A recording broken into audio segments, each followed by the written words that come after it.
What's going on, guys? It's Ninja MMA here late at night. I'm just getting a last minute video out. I mean, we got some time until that nice crazy card that is Oliveira versus Justin Gaethje. You know, it's a crazy one. But I want to talk about the co-main event here. We got Rose, Thug Rose over here, Namajunas, right, versus Carla Esparza. I mean, good stuff. Very interesting matchup here.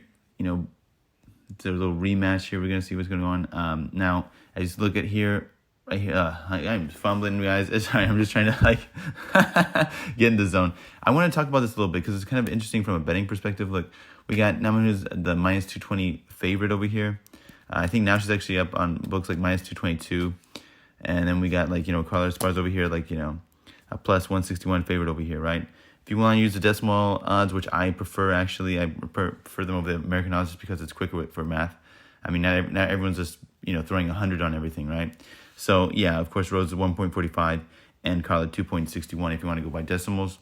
So the implied odds for Rose here is she's minus 222, right, at that 1.45 odds. I mean, that means her implied odds are 68.97, right? You're going to have to ask yourself, do you think she wins this matchup over 69% of the time, I mean, yeah, I see a good argument as to why. I mean, Carla Esparza here, her implied odds are 38.31%. So, I mean, because she's a, plus 161 underdog here. So you have to ask yourself, okay, does she win this over 38% of the time, this matchup? So, I mean, look how they set up. Obviously Rose is going to be a taller girl there. I mean, reach as well. She has a reach advantage, 65-inch reach as opposed to 63-inch reach. I mean, we all know Esparza, she's tiny. Significant strikes landed per minute. It's going to be about four for Namajunas and then 2.34 for Esparza. That's not surprising. We've seen the boxing. I mean, Namajunas' hands and her footwork's been looking really good. So it's not surprising. Significant strike accuracy, 45.41% for Namajunas, and we got 65.46%, and that's just because of the lower output. When our Esparza does land, I mean, maybe she hits her target a little more just because she's not throwing so many. Namajunas wants to use that little boxing feint. She doesn't have to necessarily connect with everything, but she has obviously the crisper boxing. Takedown average, I mean, 1.78 for Namajunas and 3.53% for Esparza. I mean, that's not surprising at all. That we know Esparza's game, right? Cookie Monster, if she wants to get you down, grind you out, get a decision, right? And she's been doing, she's good. She's a grinder. She'll fight for your money, and she'll survive. But takedown accuracy, look at that, 56 point. It's kind of interesting. 56.25% accuracy for Namajunas, 37.17%. So it's kind of funny because you think, okay, Namajunas has a striking advantage, right? But look at the accuracy for striking is better for Esparza. Oh, and then you think, takedown accuracy, look at that. Esparza should have the grappling advantage, or rather she'd be the more accomplished wrestler, but look at that, more accuracy for her. These stats, like I said, you got to take them for the grain of salt. It's just because of their styles. I mean, when you're not really trying to go for many takedowns, you're successful for the few times that you do. And of course, they're not going to be subbing here. So let's just break it down here. I don't want to talk about the stats a little too much. Like I said, it's good to bring them up, but you got to take it with a grain of salt, as I always say, to actually see how they fight. And so I think the over-unders is I was tempted actually to go with the under 4.5. That's the decimal odds is 2.39. Now, I'm not sure. I mean, we who knows though? We could see. I mean, it's women's MMA. Maybe Esparza doesn't really get finished so often, and she does have the grinding style, so she could survive. That might be a little risky. I would definitely be a little worried about playing the over 4.5 though, because I mean, I do see Namajunas boxing her up. Now, one thing that is kind of annoying, or rather, now hedging is not really. I don't really suggest that for this one. Now, people want to talk about live hedging, okay, well, we can go for Namajunas, right? And then just why don't you just do a live hedge with Esparza. Now, the problem with that, if you see on here. I did a little hedge calculator here. If you have Rose by money line at minus 222, and maybe you bet whatever, you sprinkle something on maybe a couple units, maybe you let's just put it on here. I want to show you, even if you just put $30 down that they bet amount. Look at the hedge odds. Now you want to do Carla Esparza by decision because we don't really see. You want to juice up those odds, right? If she's gonna win, you're gonna put a hedge. You want to juice it up. I mean, Esparza, she's not gonna knock out Namajunas.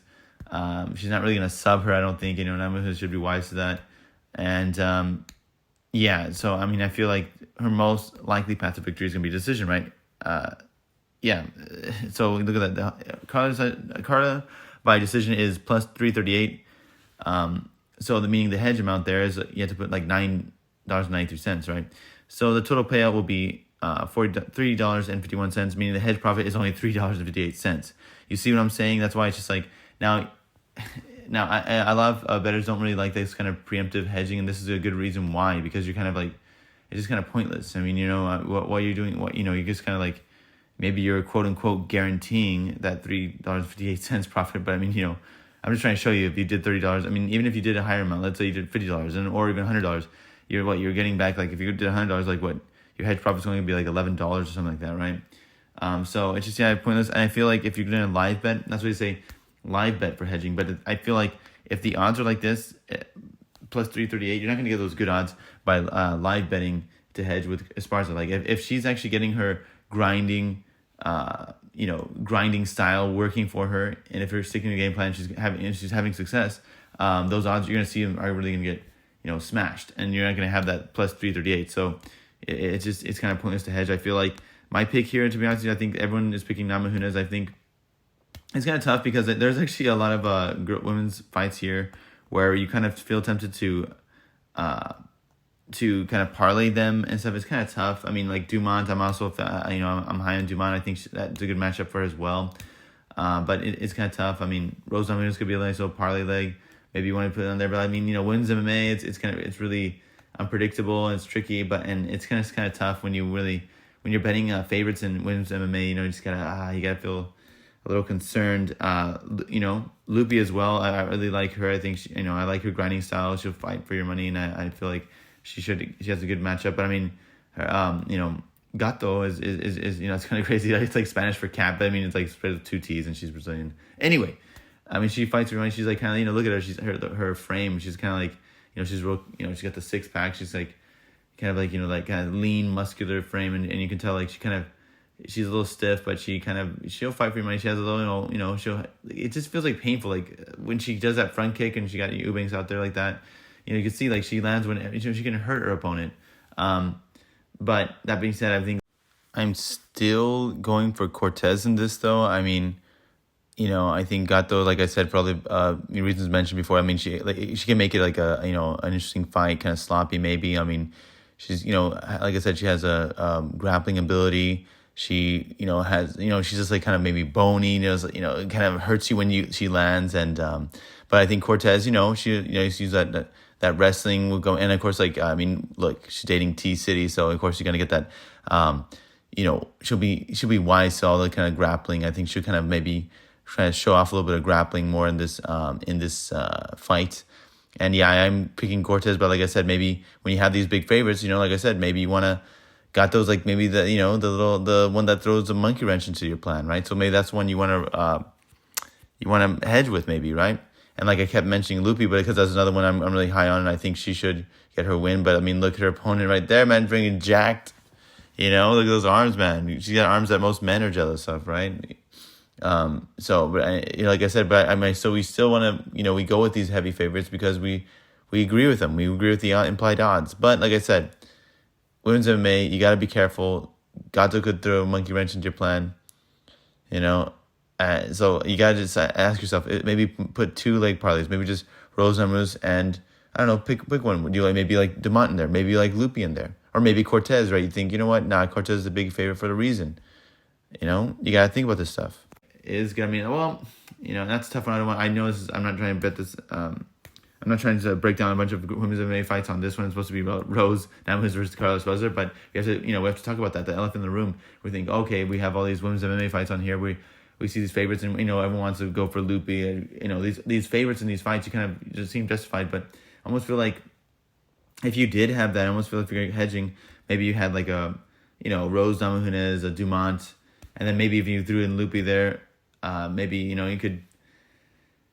I would say out of those 3, then the most likely the underdog that has it out of there would be Gato, right? So maybe you want to hedge with that. That's smarter. If you want to have, if you were to have a 3-leg women's parlay with those 3 legs I just mentioned, then the most likely to hedge would be, or rather the best hedge I think would be Gato, right? Because she can make it close. Gato has shown some grappling prowess of her own, and she does kind of well, I think could be a nice back and forth, and I wouldn't be that surprised if we got like a split decision from Gato, you know. So I mean, I would say if you're gonna have a parlay like that, maybe hedge with Gato. But like I said, it's up to you. Like you gotta check it out. Like you check out the hedge calculator. I mean, you can just Google it. You know, put in those odds, right? Put in just check it out. What does that parlay look like? You know what I mean? And then look, okay, well, how much is it? Not see much how much you have to hedge accordingly. And I know a lot of people do. Like I said, they want to do it live. Do like a live hedging, but if those odds, if it's available for you, not sometimes the books close it. They don't like their live betting, and even if it is available for you, sometimes those lines get smashed. You know, like people are like, oh my God, Gato's having success. Okay, and then her lines get smashed, and so it's almost kind of gets pointless to hedge at that point. You know what I mean? You might just ride it out. When you're betting heavyweights and you're betting women's MMA, you gotta tread lightly. You know, anything can happen in those. It's wild, man. You know, women's MMA, you get these crazy split decisions, and in heavyweights, you get this like random knockout. You know what I mean? Like I said, you know, let me know what you guys think in the comments. What you guys think about hedging in general? What you guys think about these fights here? Like I've only mentioned a couple of the women's MMA fights here, but I think it could be nice to kind of sprinkle in there. Maybe you want to get little 2-leg parlays. Don't go too crazy. Sorry, it's late here, but I think those are some nice little legs for you. You know, I mean, I think it's fine. Some people just want to stay away from women's MMA completely. Some people are like, you find your niche. So some people you gotta find like what's your niche. You know, I mean, you gotta be willing to bet on anything like women's MMA, heavyweight fights, lightweight fights, bantamweight fights, whatever. But people find their groove. You know some people have a better read on certain divisions. So you gotta find that. If you think you yourself have a good read on women's MMA, consider those that I mentioned there. Those favorites maybe could be nice little legs in your parlay. But anyway, bet safe, have fun, and enjoy those fights, guys. Like and subscribe, all that good stuff.